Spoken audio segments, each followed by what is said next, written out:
And so you're referring to, and even Mack and Murphy talked about this, about the third of men that do not get to participate in short-term mating. And I thought that was Yeah. another really interesting discussion, mainly because one of the things he said, and this is probably the thing that got me riled up the most, was short-term dating versus long-term dating. And you talk about the concept of a familiar environment versus an unfamiliar environment. Unfamiliar environment, how women push men's attractiveness levels to the left, and familiar environment, it's different. But then Mack and Murphy talked about in short-term dating, about a third of men are not going to be able to participate. But this is his exact words. But there's good news, and the good news is that things distribute more evenly in a long-term dating scenario, but Which isn't happening anymore. right. Well, it's not only is it not happening, the new GSS data that came out that Mackin and fucking DatePsych are not.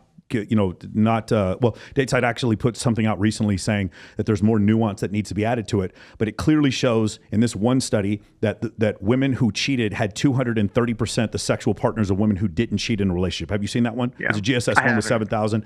It's 7,000 women that they surveyed back in 2021. And so what it does is it shows a direct correlation between promiscuity and difficulty to stay in a relationship. But remember, promiscuity happens before the marriage. That's the short-term dating market. The marriage is now the long-term dating market. So what's happened in the short-term dating market is now affecting my long-term dating. So that's not good news. You see what I'm saying? And I felt like yes, of course, he misses Mac. And I'm trying to be as honest as I can. I'm not trying to make any kind of personal attack, but like I feel like he deliberately misses this concept because in that way. And the other thing is, and I'm just going to say this. Mackin and DatePsych and fucking Chris Williamson, for that matter, are super good looking dudes who probably had no trouble with women and are looking at this through the lens of what they're doing. And by the way, Mackin is a boxer with tattoo sleeves. Like, bro, I'm just, and then he's looking at the world through that place. And then when he says a third of men are not going to participate in the short term dating market, and then he brushes over it, I'm like, I'm a dude who has a lot of success with dating, and I don't want to brush over that because I was a U.S. military member where there's a disproportionately high number of men taking their own lives. And this was a problem that I saw. And when I see, when a man is divorced after the age of 40, if he's zeroed out financially, he has a 9 times higher likelihood of taking his own life than the general population. And I see this as an issue. So the short-term dating inequity is part of the issue, which can go back to what you said before about the distribution of wealth, which causes women to, as women climb the socioeconomic ladder, they want men who make even more money than them. I believe the number was 1.68 to 1. So if a woman makes 100,000, she wants a man who makes 168,000, somewhere around that line on average. And so these short-term dating things become a problem in long-term dating. It's like saying there was a woman, and in her short-term dating past, she caught a disease that she can't get rid of, but now I'm dating her long-term and it's after she caught the disease, so I'm fine. No, that comes along with you into long-term and it causes damage. So that's one of the points that he kind of seemed to gloss over when you guys were having that discussion. He does seem to gloss over it. I've spoken to him at length privately, and I like Mackin. I don't think that he's deliberately missing it. If he is deliberately glossing over that, he's trained by the CIA because he's a nice guy. He's a smart guy. But I do think that he is glossing over it. And I think that it's just because the human mind has a really remarkable power to see things the way they want to see them.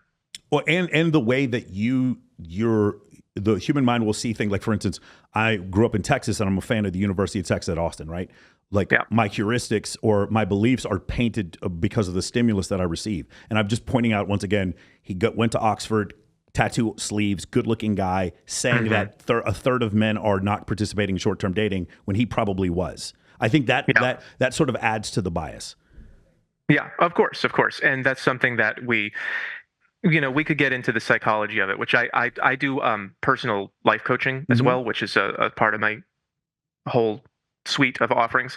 And I offered to give him a session for free, and he was like, what if that got out? And I don't know. It was like, it was, he turned me down in a polite way, but it was like, what I was trying to get at was, why is it that you are accusing me of bias when I also don't get to talk to you about, like, maybe the way that you are seeing it is biased?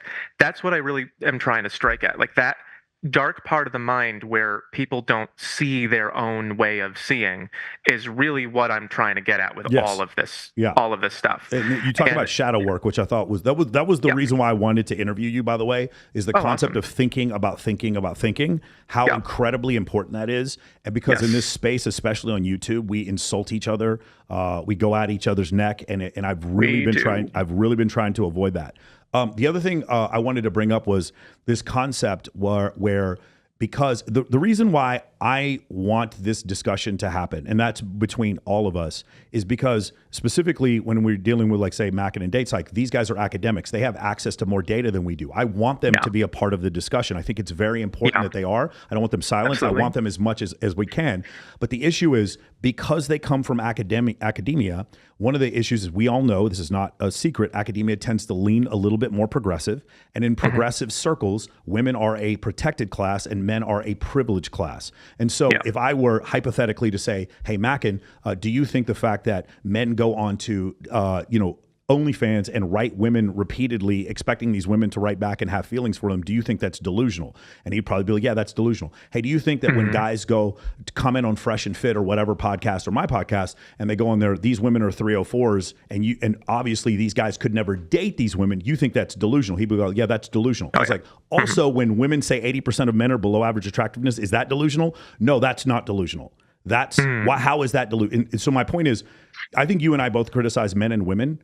And in his circle, I think for him to be accepted in academia, he cannot criticize women. And because of that, that's when I hear some of these statements, and I'm like, he sort of strawmans the red pill to where it's and by the way, I'm not red pill, I'm red pill adjacent. Like, I'm friends with Willow, but he strawmans the red pill into say red pill says 5% of men are fucking 90% of the women. That is not what red pill guys are saying. And he's saying something to the effect of red pill guys only hold women accountable and not men. And that's not true. I hear even Myron Gaines hold men accountable often, and those clips don't go viral. That's the difference.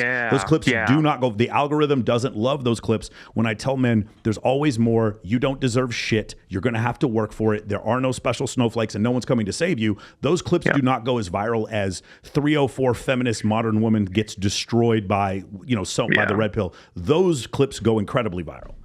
Yeah, exactly. I hold men's feet to the fire too. My entire next video is about how, we just don't do this very much anymore. We don't get familiar with each other. Yes. We are all meeting on apps. No one knows anyone. And in those conditions, whether you're in an app or, meeting at a concert or whatever, women are all going to be turning their eyes towards just the top few men in the room.